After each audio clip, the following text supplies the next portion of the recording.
The way we model subdivision surface in Blender has changed forever with the new update for Plasticity 26.1, which introduces polysplines. And polysplines are freaking crazy. So let me show you because it's a bit difficult to wrap your head around it. Also, I think there are some bugs still, but I'm gonna show you how to use it, okay? So first of all, what we're gonna do, we're gonna create a very simple mesh here that's gonna be, sub D mesh. So let's just create something simple in here. Let's pop it down, maybe a little bit lower and mirror this. Let's align this edge here. We're going to extrude it a little bit here, G, pop it up. We can pop another edge here and kind of curve it a little bit. There we go. Grab this one and subdivide it, and we're going to run a circle here with hard ups. So there we go, and let's run that many. Let's mirror this with Mesh Machine, add this edge, create quads here and here, and happy days, right? So no, this is subdividable mesh, but I think we can do a bit better. So what I want to do is I want to actually create a pole in here to make this a bit more complex, okay? So I'm gonna create something like this, right? Let me just GG this in here, pop it down, make these quads a little bit more even, right? Pop another one here, mirror, and we're good to go. All right, cool. So now what I'm gonna do, I'm gonna grab this, I'm gonna inset it, right? I'm going to align it to the bottom, inset it one more time, extrude it, and I'm going to delete that. I'm going to grab this edge here, and I'm going to bevel it to secure this area, and I'm gonna also bevel this one, right? And we're going to press Ctrl 2 to subdivide it, right click and shade smooth, okay? So now we're gonna export this to Plasticity, but when you are exporting to Plasticity with the new bridge and you want to activate polysplines, make sure that you're going to be running a subdivision surface modifier, which has to be live on the mesh, and it should be as a last modifier. You can have other modifiers in here, but this one has to be last, okay? So now I'm going to launch new Plasticity 26.1. I'm going to reset it, and I'm going to nuke this cube because we will not need it. And I'm going to activate bridge in Blender. So now make sure that the bridge add-on is new, so 2.2.1, and we're going to activate it. And now we're going to click on live link and refresh, and you'll see that here in collections we have a Plasticity folder with outbox and inbox. Now outbox is for sending to Plasticity, inbox is when stuff from Plasticity comes in here, right, to Blender. So we're gonna drag this to outbox, and we're gonna refresh it one more time, and it's going to send it to Plasticity, and for some reason it sends a mesh back, which is this one. I'm not sure why it's doing this, but there you go. So let's go here, and there you go. This is the mesh that we sent to Plasticity, and you can see that it was converted to polyspline. So we have all these lovely quads in here, right? So now watch this. Let's go back to Blender, and I'm going to have some fun with it, right? So I'm going to grab this, and we're gonna keep modeling. So what I wanna do now is I wanna drop this down, right? But here, I want to actually lift it up, okay? Do something like this, right? And maybe I'm gonna align this. So this is going to be curving upwards and then downwards, right? We're going to add maybe one more subdivision here. And then we're going to refresh it, which is going to refresh it in Plasticity. Now, what's the big kerfuffle about Plasticity polysplines, right?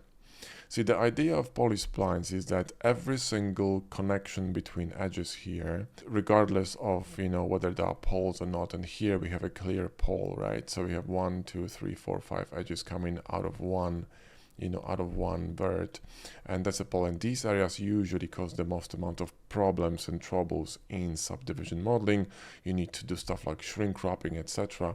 This is an absolute bastard when you're doing like car modeling and stuff, because it's always gonna cause issues with shading. Amazing thing about polysplines is that if I run command here, that's gonna be measuring the continuity of edges, and switch to G2, you'll see that our continuity is infinite, which means it's perfectly smooth, so the surface is actually an A-class surface, which is, you know, really smooth G2 connection, right? And every single edge on this mesh is of that quality. So let me show you the difference between this and the Blender, okay? So now the issue with this bridge is that we cannot really send this mesh back to Blender. Even if I duplicate this and I go to Blender, to my Blender 5.1, and I'm gonna refresh this, nothing comes through inbox, okay? I think it's a bug, but there's a way around it. So what I do is this. I copy this to another Blender, which is 5.0 here, right? And I'm going to basically reset the scene here, okay? Then what I do is I just nuke that. I'm going to save this file here on my desktop, so plasticity file, and I'm going to nuke this and close my plasticity, right? I'm going to reopen this, okay? And I'm going to open this file. Now I'm going to go back to my Blender and I'm going to go here to bridge, plasticity, connect, lifelink and refresh, and boom, I have my object back, and you can see that it came through the inbox, right? So now if I'm going to go to edit view, you see that we're going to have this mess. So you're going to be wondering like, okay, well, what's the point, right? So watch this. Let's go here to advanced and switch to Angon, and we're going to set this minimum width to 10, and we're going to refacet this.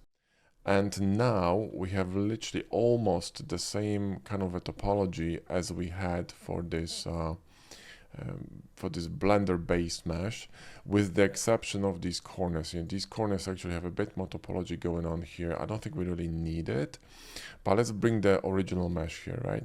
So let's go here and copy this, right? And bring it in here, and we're going to move it to the right. So this is the original mesh. This is the one that came from plasticity. So let's apply Control 2 here, and here we're going to drop it to two iterations. And now compare these two meshes, right? They're very different. You may actually notice that first of all, this bump here is much more smooth, and the reason why it's more smooth is because plasticity recalculated the surface to fit the G2 continuity. So this is much cleaner. Also, look at the edges, right? The edges here are look much more kind of jaggedy and kind of, you know, sort of uneven. This one is super smooth on the edges. So all in all, this is a much more smooth result than this one. Even this area here, if you see these two ridges, they're much more pronounced in here than here, right? And we could actually clean this topology to, you know, to resemble or to mimic the same topology as on the other piece. So we can basically, you know, remove these, right? Remove this one and a mirror, and we're gonna be literally at the same spot. We probably should also nuke these. Polysplines added this kind of a loop around to accommodate this surface curvature here.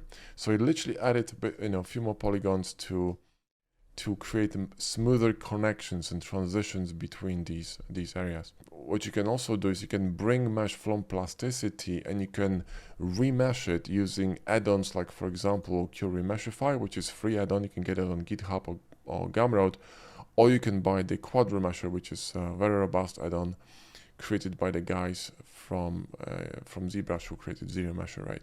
So experiment with this, you know, have a go at this, and I think it's a brilliant addition to plasticity. Another way of bringing mesh to plasticity and using polysplines without needing to use Blender would be to have an OBJ file that has a model that's been created using SubD. So I have a drone kind of a model here. It's a OBJ file, and you can clearly see I brought it into plasticity window by simply dragging and dropping. And what I can do now, I can select it, right?